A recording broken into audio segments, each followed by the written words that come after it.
What's up, guys? Got another UFC video today. Prediction video for the UFC 196 card, McGregor versus Diaz, which is going to be a really good card, really good main event and co-main event. Yeah, card looks pretty good. Anyways, this is going to be a prediction video, so I'm going to give you guys my predictions and picks. I'm going to go ahead and start off with the early prelims, which is going to be this video. I'm going to have to separate it. So there's going to be 3 videos, one on the early prelims, or the Fight Pass prelims, which are these 3 fights right here, and then another video for the Fox Sports 1 prelims, and then another one for the main card. So 3 videos in total. So in the last UFC card, I got 7 out of 13 picks right, and thought I should have had 8 because I thought Rivera won the fight. But even the Silva fight was kind of debatable, but I got, by the stats, I went ahead and got a 7 out of 13 on my picks, so that's not too bad, I would say, since I really I didn't study too much for for that prediction video. But for this one, I'm gonna have time to be able to study and whatnot. So let's go ahead and get started. So for the first fight of the night on the Fight Pass prelims, we got Julian Erosa here versus Teruto Ishihara. So I looked at some tape on both these guys already, their last fights, and Erosa seems to be like a grappler. He's very long, has a decent clinch game, but he does land a lot of strikes landed per minute also. So you do see he has more than 4 strikes landed per minute, and decent accuracy. He does absorb a lot of shots though, as you can see there, so his defense needs some improvement, but he does have the grappling advantage in this fight by a lot. So Ishihara here, I have not even seen him really grapple, so I would suggest, or I would actually think that this guy really has no ground game, or maybe very below average ground game, and I think Erosa here can expose that. So with that being said, Ishihara does have a lot of power, good striking. Look how much strikes he lands per minute, almost 6 strikes land per minute. He also does take a lot of strikes also, so his defense could use some improvement, but he just has no grappling. He just has no grappling. I'm gonna go ahead and show you guys his stats. So this is what he got on base stats. His summary, they just put left cross. Anyways, he's kind of young though. He's a Japan fighter. He's 24 years old. Reach isn't too bad, 69-inch reach.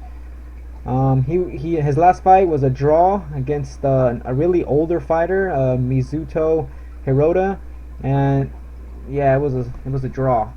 So I thought he won that fight, and I think he should have got the split decision win at least. But they went ahead and marked it a draw. He landed a lot of significant strikes in that fight. And this guy, he's really fast, but I noticed in that fight I think he was starting to gas out in the late in the second round or the third round. He didn't seem as explosive as he was in the beginning, in the first round. So for Erosa here, where's his stats at? Okay, here he is. So his summary is stand up. He does have some good stand up, but I think his grappling is is pretty good also. If you look at his wins, he has a lot of wins by submission. Yeah, so here you can see right here, 5 wins by knockout, 8 by submission.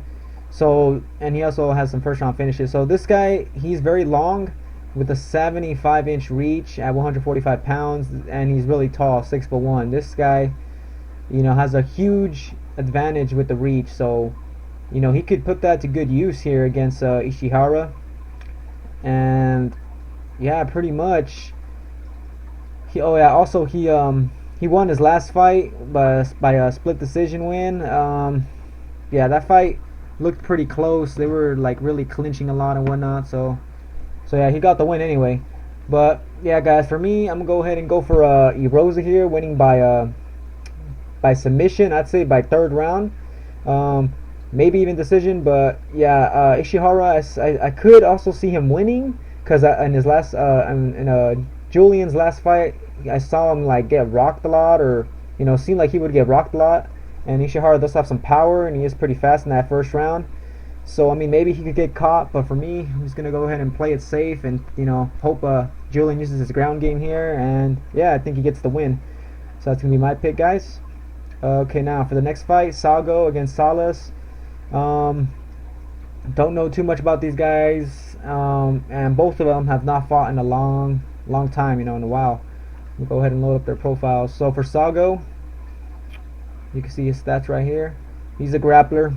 This guy's a true grappler. Also, even though he's a grappler, he is a finisher, as you can see right there. He has not went to decision, like he hasn't won a fight by decision yet.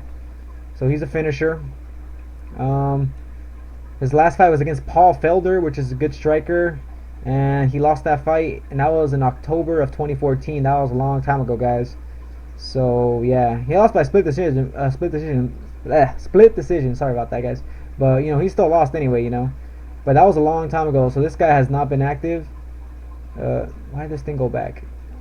So he has not been active, and now we're looking at Salas stats.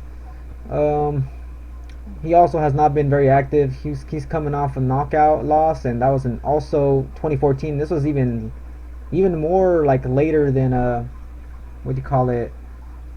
Than Sago's last fight, So yeah, both these guys coming off long layoffs. Both of them have lost their last fight, so it's not a good thing, So for me, this was a very kind of like a very hard fight for me to pick. It was kind of hard.